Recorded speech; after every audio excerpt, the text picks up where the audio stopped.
शासन द्वारा आवंटित भूमि को नियम विरुद्ध बेचने का आरोप। रामकृष्ण कॉलोनी बंगाली पारा वार्ड 21 से 22 के निवासियों ने की शिकायत। तहसीलदार ने मामले की जांच का दिया आश्वासन। आपको बता दें, डोंगरगढ़ में शासन द्वारा जरूरतमंद परिवारों को रहने के लिए आवंटित की गई भूमि को नियमों के विरुद्ध बेचने का गंभीर मामला सामने आया है। इस मामले को लेकर रामकृष्ण कॉलोनी बंगाली पारा वार्ड क्रमांक 21 से 22 के निवासी खुलकर विरोध में उतर आए हैं। वार्ड वासियों ने इस पूरे प्रकरण की लिखित शिकायत डोंगरगढ़ एसडीएम कार्यालय में दर्ज कराई है। शिकायत पत्र के अनुसार शासन द्वारा करीब 16 परिवारों को रहने के उद्देश्य से ये भूमि आवंटित की गई थी, लेकिन अब तक किसी को भी स्वामित्व पर्चा या पट्टा प्रदान नहीं किया गया है। ग्रामीणों का आरोप है कि ये भूमि रहने के लिए दी गई थी, न कि बेचकर मुनाफा कमाने के लिए। शिकायतकर्ताओं के मुताबिक इसी वार्ड के निवासी रंजन चक्रवर्ती को शासन द्वारा मकान सहित शासकीय भूमि आवंटित की गई थी। वर्तमान में वे भिलाई में निवासरत हैं। आरोप है कि रंजन चक्रवर्ती अपनी शासकीय आवंटित भूमि को किसी धर्म विशेष के व्यक्ति को अधिक पैसे कमाने के लालच में बेच रहे हैं, जिसमें स्थानीय भूमि दलालों की सक्रिय भूमिका बताई जा रही है। मामले को लेकर राजस्व विभाग ने अपना पक्ष रखा है। इस संबंध में नीलकंठ जनबंधु डोंगरगढ़ तहसीलदार ने कहा है कि पूरे प्रकरण की विधिवत जांच की जाएगी और जांच के आधार पर आवश्यक कार्रवाई की जाएगी। फिलहाल वार्ड वासियों में इस मामले को लेकर काफी आक्रोश है। अब देखना होगा कि जांच के बाद प्रशासन क्या कदम उठाता है और क्या शासकीय भूमि की अनियमित बिक्री पर रोक लग पाती है या नहीं। मामला है उसके विषय में बताइए। अभी कुछ वार्ड 21-22 के जो बंगाली पारा बोलते हैं वहाँ से निवासी लोग आए हैं। उनका कहना है कि कोई व्यक्ति उन्हें आवंटित जमीन को बेचना चाह रहे हैं, तो हमने उन्हें कहा है कि हम उसकी जाँच कराएंगे। सर, नाम और पद तो बता देते हैं फिर से। सर आपका नीलकंठ जनबंधु तहसीलदार डोंगरगढ़। कौन बोलेगा इधर? आप लोग में से कोई एक ये ऐसा आ जाते हैं, ये आ जाता है, आ जाओ ना, ये वाला आ जाता है।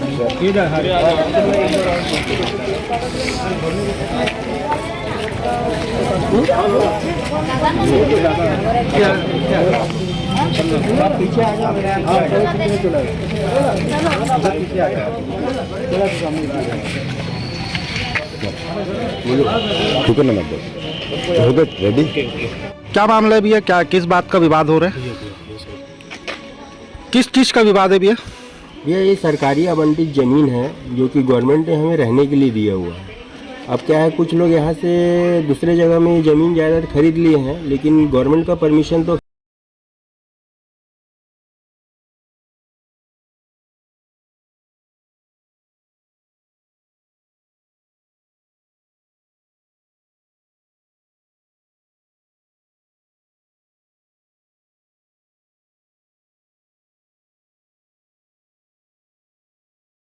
हिंदू धर्म के लोग रहते हैं। तो अब इसमें क्या है, किसी दूसरे धर्म को पैसे के नाम से दे करके ज़्यादा पैसा कमाने की फिराक में लोग बैठे हुए हैं और कर रहे हैं ये काम को, जबकि उनको पैसे की कोई ज़रूरत नहीं है। उसके बाद भी वो रहना नहीं चाहते यहाँ पर, तो मकान को भारी कीमत में बेचना चाह रहे हैं। तो इस पे आप लोग क्या कार्रवाई चाहते हैं? हम लोग चाहते हैं कि ये मकान जो है किसी दूसरे धर्म को ना दिया जाए, ताकि मोहल्ले का माहौल खराब हो और हमारा जो कल्चर है वो ख़राब ना हो। क्या है, एक ही कल्चर के लोग पूरे आसपास में बसे हुए हैं, बीच में कोई दूसरे आकर के बस जाएंगे तो उसके बाद फिर हमारे मोहल्ले का माहौल ख़राब होना है।